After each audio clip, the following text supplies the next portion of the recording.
Hello viewers, this is J Curve and I'm going to share with you today a wonderful recipe I've been able to take from my mother.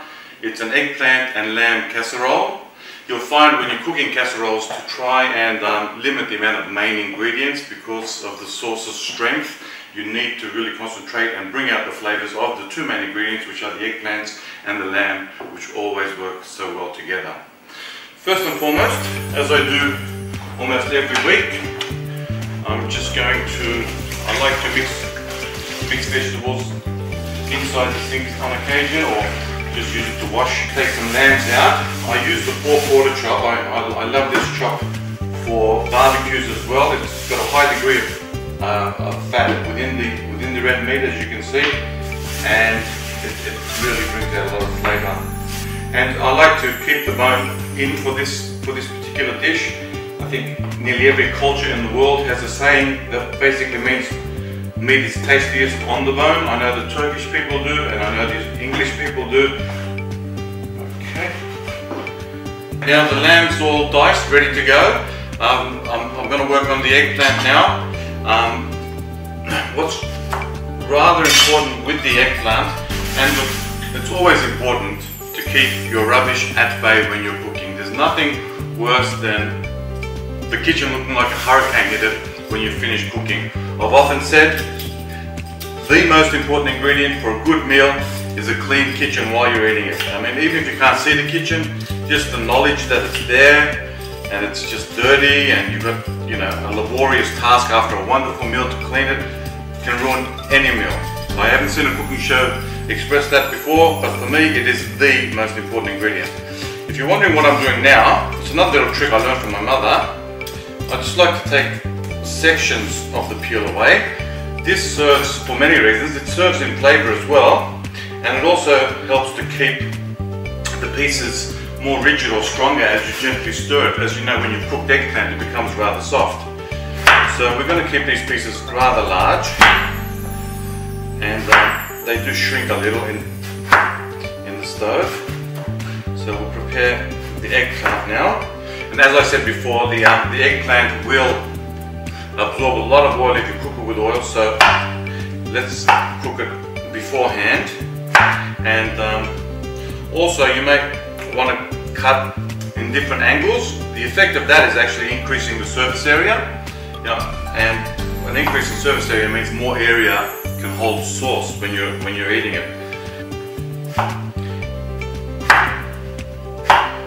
And also, now I'm going to just quickly do the onions. You should also, when you're chopping the onions, be not too meticulous in getting them all the same size. I mean, the reality is when you're cooking it, even if it's not a casserole, but when you're cooking it, the thinner pieces will tend to infuse or dissolve, whereas the larger pieces serve wonderfully as a texture to the meal. So there's no need to be meticulous when chopping it. So just chop it. Because there's so much surface area in a wok, you can actually literally apply heat to more food at any one given time. So it's just the versatility above everything else. It really helps a lot. And what we do, all the ingredients are ready, and that way timing it is just a matter of timing it and not chopping something, oh no, I'm not going to make it, and then take it off the stove and do this and do that. It just works out much better that way. As you remember earlier, I've totally sterilised the sink with boiling hot water. I do so much love to mix spices inside the large sink. That's red pepper I'm adding. It's probably the equivalent to about 2 tablespoons for, if you notice, there's about 5 steaks of lamb pork quarters. Probably 3 tablespoons if you do like it. We have some coriander seed, freshly ground.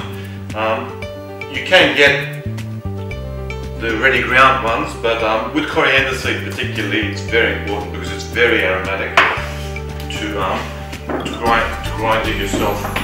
And last, a little bit of cumin. This does, obviously you can grind this yourself too, but this cumin is good. It retains a lot of aroma very well.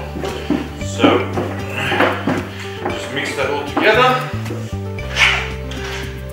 And rule of thumb, I don't know, I've been cooking for many years, and I look at cooking shows, and I generally add about 5 times the amount of salt they prescribe. I don't know why, but no one's ever complained of my food being too salty. But when I see a cooking show, there was one small pinch of salt. I don't know how they get all the flavour out using salt when it's like that, but it doesn't work for me. I like to add a nice little dose of salt.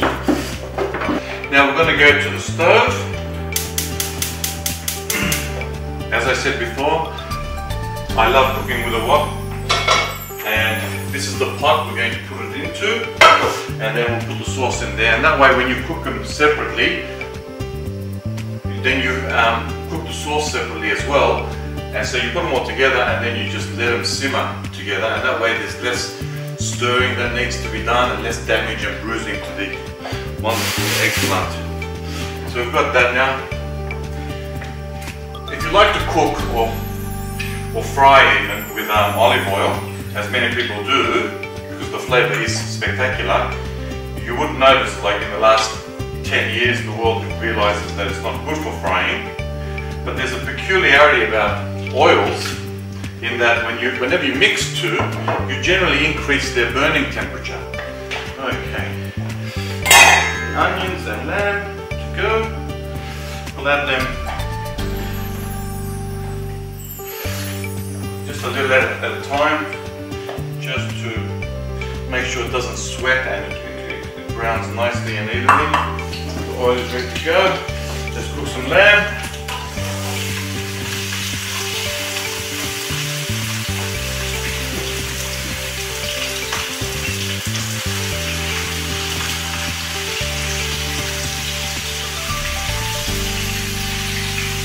And remember, you just want to seal it again, and brown it. You don't really need to cook it through. The simmering in the pot will take care of cooking it through. So of course, yeah, all in good timing.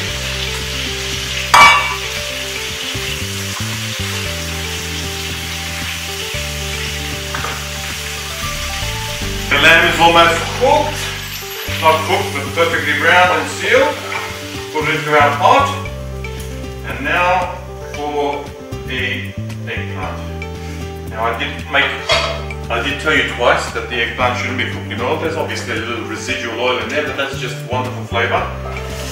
And it's not, an inordinate amount of oil that it will be sucking up, weighing it down and making it mushy. So, okay, the eggplant's in here, again, wonderful. We've got the wok, we can toss, we don't have to stir. I mean, we may have one with the fork over the chopsticks, but that wok, got to hand it to the Asians. Invaluable. Chop them in half. Another thing I noticed many even professional chefs don't do, and it saves me a lot of time, I chop on an angle, if you can notice, just on one side of that point there, and that way I don't have to isolate it twice. Okay, they're good. The eggplants are perfect almost.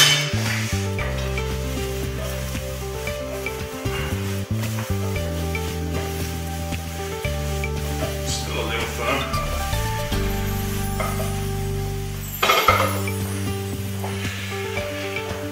Okay, now it's a lamb dish and I've opted for chicken stock. Beef can be overwhelming, especially if you haven't used that stock before and you don't know exactly how good it is. So just chicken stock to get the sauce on the way.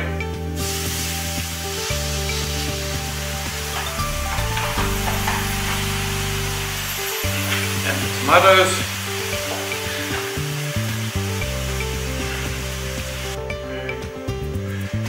And 1 can of tin tomatoes now, diced.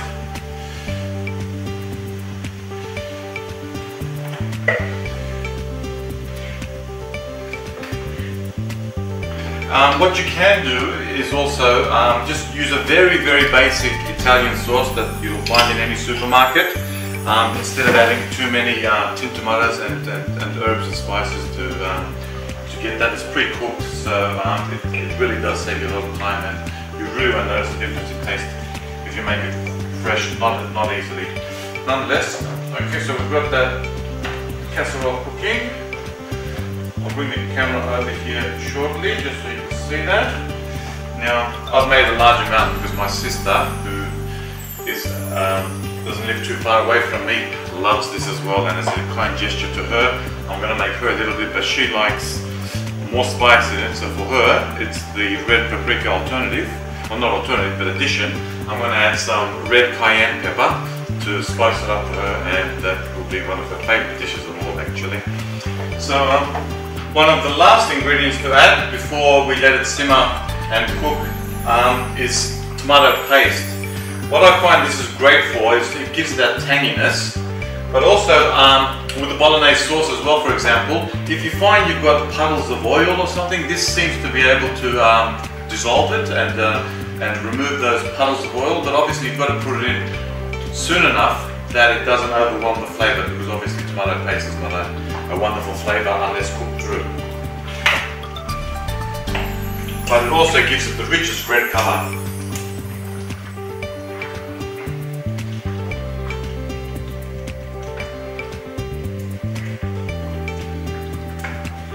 Okay, there we have it. The tomato paste is in.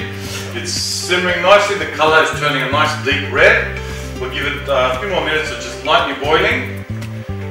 In total about 5 minutes of boiling. You've got to bring it to the boil, of course, which takes a while. And then we can simmer for up to an hour. Okay, I've separated the two. One with the cayenne pepper addition, the hot and spicy one for my sister. One for me and my little family over here. And on with the cleaning. Now, another little point, you're probably going to get sick of hearing it, but I can't stress how much it improves the whole process. It makes cooking a joy, and cleaning once again. And what we're doing here is straight off the stove. And so you think I'm doing more cleaning, but in actual fact I end up doing less, because this, which is already perfectly clean, would have taken me much longer later when it had to dry.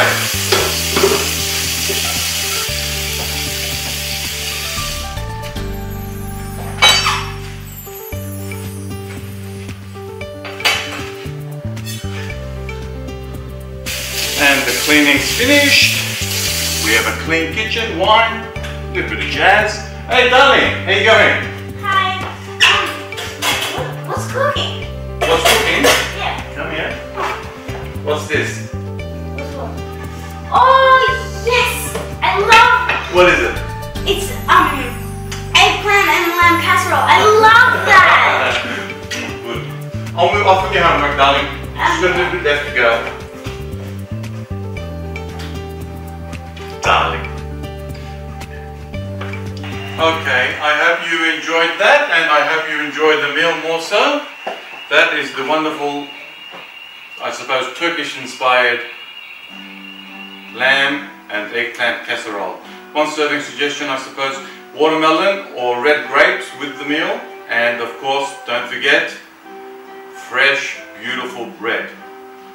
Cheers and bon appetit. And also, before I go, down there you'll find the full recipe in text should you want to undertake it. Thank you.